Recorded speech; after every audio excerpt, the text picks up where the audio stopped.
नमस्कार, मैं हूं डॉक्टर विनोद गोरे, surgical oncologist, Sahyadri hospitals Pune. आज हम बात करेंगे कैंसर के स्क्रीनिंग टेस्ट के बारे में। अभी बहुत सारे लोगों को यह सवाल आता है कि ये स्क्रीनिंग टेस्ट होते क्या है, स्क्रीनिंग टेस्ट का क्या मतलब होता है और स्क्रीनिंग टेस्ट कैंसर के लिए किसे करना चाहिए। तो इसी विषय पर आज हम चर्चा करेंगे और जान लेंगे कि ये कैंसर के स्क्रीनिंग टेस्ट है क्या और कौन से कैंसर के स्क्रीनिंग टेस्ट हमें करने चाहिए। अभी स्क्रीनिंग टेस्ट का मतलब क्या होता है? ये स्क्रीनिंग टेस्ट कैंसर के लिए उन लोगों में किए जाते हैं जिनमें कैंसर नहीं हुआ है। अभी ये क्यों करते हैं? क्योंकि दरअसल यह है कि किसी को कुछ सिम्टम्स रहेंगे, साइंस रहेंगे, किसी को कुछ तकलीफ है, तो वो लोग डॉक्टर के पास जाते हैं और अपना कैंसर का टेस्ट करवाते हैं और उसका निदान करवाते हैं ताकि उसके उपचार और ट्रीटमेंट ले सके। अभी दरअसल आप सब जानते हैं कि यह माना जाता है कि कैंसर को जब अर्ली स्टेज में, शुरुआती स्टेज में डायग्नोसिस किया जाता है तो उसका ट्रीटमेंट इफेक्टिवली कर सकते हैं और कैंसर ठीक होने के चांसेस बहुत सारे बढ़ जाते हैं। यह सच है कि कैंसर को अर्ली स्टेज में ट्रीट करना जरूरी है ताकि कैंसर का ठीक होने का परसेंटेज बढ़ जाए। तो क्यों ना हम कैंसर को उसी स्टेज में पकड़े जबकि कैंसर एक्चुअली हुआ ही नहीं है, कैंसर होने से पहले ही उसको पकड़ा जाए या फिर बहुत अर्ली स्टेज में उसको पकड़ा जाए तो कैंसर के ठीक होने के चांसेस बढ़ेंगे। लेकिन क्या यह सच है कि कैंसर को होने से पहले पकड़ा गया तो कैंसर से मौत के चांसेस कम होंगे? नहीं, हर कैंसर में ऐसा नहीं होता है। इसीलिए हर चीज के लिए स्क्रीनिंग टेस्ट नहीं किया जाता। तो ये स्क्रीनिंग टेस्ट है क्या? समझ लीजिए किसी पॉपुलेशन में किसी कैंसर की वजह से 15% लोगों की मौत होती है, तो वो पॉपुलेशन में जो हम स्क्रीनिंग टेस्ट करते हैं और स्क्रीनिंग टेस्ट करके कैंसर को अर्ली स्टेज में डिटेक्ट करते हैं और उसको ट्रीटमेंट करते हैं और वो 15% का जो उसका डेथ रेट है उसको हम 5% तक लाते हैं, तो वो टेस्ट वो पॉपुलेशन में करना जरूरी होता है और उसे वैलिडेट करते हैं। अभी स्क्रीनिंग टेस्ट करके कैंसर को अर्ली स्टेज में डिटेक्ट करना बहुत अच्छी आइडिया है, लेकिन ये हर केस में सक्सेस नहीं होता। उसके कुछ रीजंस है। आपको हैरानी होगी जान के कि ऐसा क्यों नहीं होता, हर कैंसर में क्यों नहीं होता कैंसर का डेथ रेट कम। तो मैं आपको एक उदाहरण बताता हूं। अभी आप किसी चौराहे पे खड़े हो गए सोनोग्राफी का मशीन लेके और यह डिसाइड किया कि हर किसी का थायराइड कैंसर के लिए स्क्रीनिंग टेस्ट करें। मतलब हर एक के नेक का सोनोग्राफी करेंगे, उसका थायराइड देखेंगे और देखेंगे क्या उसमें अर्ली स्टेज में कुछ कैंसर के सेल है। याद रखिए, स्क्रीनिंग टेस्ट नॉर्मल लोगों में किए जाते हैं। नॉर्मल लोगों में मतलब वो लोग पेशेंट्स नहीं है, उनमें कोई सिम्टम्स भी नहीं है, उसमें कोई साइंस भी नहीं है, उनको कोई तकलीफ नहीं। ऐसे नॉर्मल पॉपुलेशन में ये टेस्ट किए जाते हैं। अभी आपने बहुत सारे लोगों का, समझो 1 लाख लोगों का स्क्रीनिंग टेस्ट किया थायराइड कैंसर के लिए, तो आपको पता चलेगा कि उसमें से लगभग 5000 लोगों को थायराइड का कैंसर। तो आप बड़े खुश हो जाएंगे कि अरे 1 लाख में से 5000 लोगों में कैंसर था और हमें कैंसर इतने लोगों में हमने निदान किया, अभी वो लोग बच जाएंगे। पहला सवाल यह है कि क्या ये 5000 लोग कैंसर से मरने वाले थे? तो नहीं, ये 5000 लोगों में से कोई भी कैंसर से मरने नहीं वाला। तो फिर हमने क्या अचीव किया? 5000 लोगों का कैंसर का निदान किया, फिर उसके बाद उनका ट्रीटमेंट करेंगे, फिर वो ट्रीटमेंट पे खर्चा होगा, उनको 5000 लोगों को हम लेबल करेंगे कि इनको ये कैंसर के मरीज है।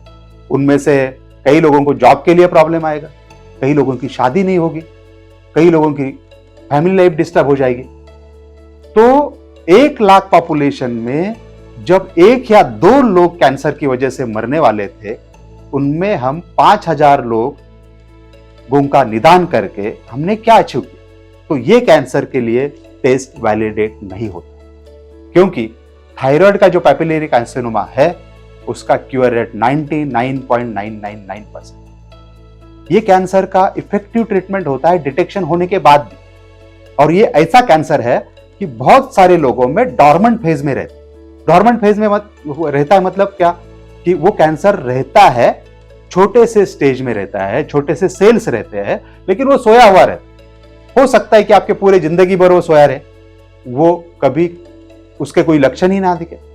तो बहुत सारे लोगों में थायराइड का कैंसर होता है, लेकिन वो उतना बड़ा कभी भी नहीं होता कि उसके लक्षण दिख जाए या फिर वो आपकी मौत का कारण बन जाए। तो ऐसे सोए हुए कैंसर को डिटेक्ट करके हम कुछ नहीं पाते, इसीलिए ऐसे स्टेट को वैलिडेट नहीं किया जाता, क्योंकि इससे फायदा नहीं बल्कि सोसाइटी का, समाज का नुकसान होता है। बहुत सारे लोगों को आप साइकोलॉजिकल ट्रॉमा दे रहे हैं, बहुत सारे लोगों को आप ट्रीटमेंट का खर्चा करने के लिए मजबूर कर रहे हैं और उनको कैंसर के पेशेंट के नाम पे लेबल कर। इसीलिए हर किसी कैंसर में स्क्रीनिंग टेस्ट नहीं करते। दूसरा उदाहरण, कार्सिनोमा सर्विक्स।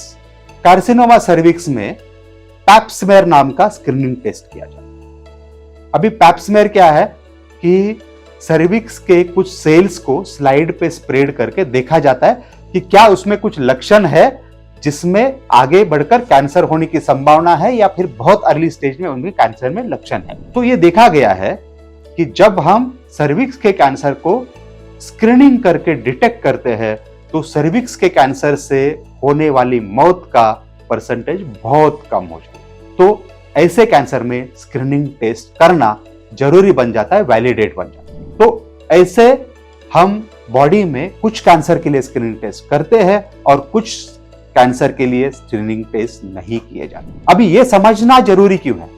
बहुत बार आपने देखा रहेगा डायग्नोस्टिक पैकेजेस रहते हैं, लोग बोलते हैं कि फुल बॉडी का चेकअप करो, आप सब टेस्ट कर लो, आपको कैंसर है तो पहले ही डिटेक्ट हो जाएगा, तो आपको उसका फायदा होगा। ऐसा नहीं है, इसीलिए ये बताना जरूरी है। हमने बहुत बार देखा है कार्सिनोमा ओवरी को डिटेक्ट करने के लिए डायग्नोस्टिक पैकेज में CA-125 नाम का एक टेस्ट किया जाता है। अभी CA-125 डायग्नोस्टिक टेस्ट है ही नहीं, वो कैंसर के, ओवरी के कैंसर को डिटेक्ट ही नहीं करते, लेकिन बहुत बार वो टेस्ट किया जाता है।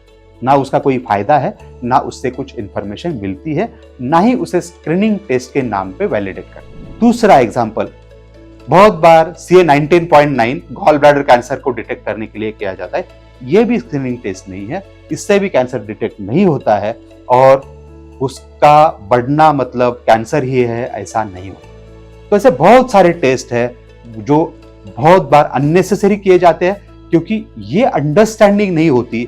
बहुत लोगों को ऐसा लगता है कि हम कुछ भी टेस्ट करेंगे और कैंसर को पहले डिटेक्ट करने की कोशिश करेंगे तो हम मौत से बच जाएंगे या किसी को बचा पाएंगे। ये गलतफहमी है। इसीलिए बॉडी में बहुत कम टेस्ट है जिसका स्क्रीनिंग करने से फायदा हो। तो ऐसे कौन से कैंसर है? एक तो फीमेल्स में ब्रेस्ट कैंसर, जिसमें मैमोग्राफी करके कैंसर को अर्ली स्टेज में डिटेक्ट किया जाता है। दूसरा है सर्विक्स का कैंसर, जिसमें पैप स्मेयर करके कैंसर को, सर्विक्स के कैंसर को अर्ली स्टेज में डिटेक्ट किया जाता है। और मेल पेशेंट में प्रोस्टेट का कैंसर, जो PSA नाम की ब्लड टेस्ट करके अर्ली स्टेज में डिटेक्ट किया जाता है। और कोलन कैंसर, जो एज ऑफ 50 के बाद जिनमें हाई रिस्क है, ऐसे पेशेंट में कोलन का कोलोनोस्कोपी करके कैंसर को अर्ली स्टेज में डिटेक्ट किया जाता है। ये कुछ कैंसर है जिसमें स्क्रीनिंग टेस्ट किए जाते हैं जिसका फायदा होता है। बाकी बहुत सारे टेस्ट है जिसको करके कोई फायदा नहीं होता। भी आप सोच रहे होंगे कि ऐसा क्यों होता है, मतलब प्रोस्टेट का कैंसर है या फिर सर्विक्स का कैंसर है, उसमें तो फायदा होता है, और जो बाकी के कैंसर है, थायराइड के कैंसर में कुछ फायदा नहीं होता, लंग कैंसर में भी नहीं होता। तो देख लीजिए कि समझ लीजिए आप जंगल में गए, अब गांव के पास, एक गांव में रहते हैं जिसके बाजू में जंगल। अभी आप जंगल में गए और आपने सोचा कि चलो ये ऐसे एनिमल्स को हम मार देते हैं जो हमारे गांव के लोगों के लिए खतरा है। आपने ढूंढा जंगल में, आपको शेर मिल गया, आपको बहुत सारे शेर मिल गए, 10 शेर मिल गए, लेकिन आपके पास कोई अस्त्र नहीं है, कोई शस्त्र नहीं है जिससे आप वो शेर को मार सके। तो फिर ढूंढ के फायदा क्या? तो यही होता है कि हम लंग के कैंसर को जब डिटेक्ट करते हैं, लंग के कैंसर को क्योर करने का बहुत इफेक्टिव शस्त्र हमारे पास है ही नहीं, तो डिटेक्ट करके क्या करें? इसीलिए क्या है ना कि वो 2 साल पहले हम उसको डिटेक्ट करेंगे या 1 साल पहले डिटेक्ट करेंगे, लेकिन हमारे पास ट्रीटमेंट ही अवेलेबल नहीं। तो जब मौत होनी है उस वक्त होती है। तो इसलिए वो ढूंढ के मतलब शेर को ढूंढ के आप खतरा कम नहीं कर सकते। शेर को ढूंढ के उसको मारने के लिए आपके पास कोई शस्त्र चाहिए। तो हर कैंसर में आपके पास वो इफेक्टिव ट्रीटमेंट ऑप्शंस नहीं है। दूसरी बात, आपने बहुत ढूंढा खतरा कम करने का है, आपने खोजा खरगोश को। अभी खरगोश से क्या खतरा था? खरगोश से तो कुछ खतरा ही नहीं था लोगों को। तो आप खरगोश को मार के क्या अचीव करने वाले हैं? खरगोश को मार के खतरा कम नहीं होने वाला। जैसे कि थायराइड कैंसर, थायराइड कैंसर इतना कम डेंजरस होता है, तो थायराइड कैंसर से कोई मरता ही नहीं है। तो थायराइड कैंसर को डिटेक्ट करके, क्योंकि उसके लिए इतने इफेक्टिव ट्रीटमेंट ऑप्शन अवेलेबल है कि थायराइड कैंसर का, पैपिलरी या फॉलिकुलर कैंसर का ट्रीटमेंट करने के बाद कोई मरता नहीं है कैंसर से। उसका क्योर रेट 99.999%। तो ऐसे खरगोश को ढूंढ के हम खतरा कम नहीं कर सकते। खतरा किसमें कम होगा कि समझो कोई जंगली जानवर है, जैसा कि जंगली कुत्ते हैं जिनको आप लाठी से मार सकते हैं ढूंढ के, तो वो जो है जिनको वो बहुत खतरनाक नहीं है और आपके पास उसको मारने के शस्त्र अवेलेबल है, उनको ढूंढ के आपका खतरा कम हो जाए। कैंसर में भी ऐसा है। ब्रेस्ट कैंसर है, उसके लिए आपके पास अच्छी ट्रीटमेंट है। सर्विक्स का कैंसर है, जिसके लिए आपके पास अच्छी ट्रीटमेंट है, और ट्रीटमेंट नहीं होने पे मॉर्टेलिटी बढ़ती है। ट्रीटमेंट करने से वो कैंसर की मॉर्टेलिटी कम होती है। इसीलिए कुछ कैंसर में स्क्रीनिंग से बहुत सारा फायदा होता है, उसमें स्क्रीनिंग करना चाहिए।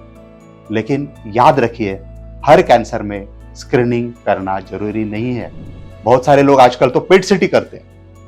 पेट सीटी करके आप बहुत सारे कैंसर ढूंढोगे, आपको ऐसा लगता होगा कि हम कैंसर को रोक पाएंगे, वो मुमकिन नहीं है।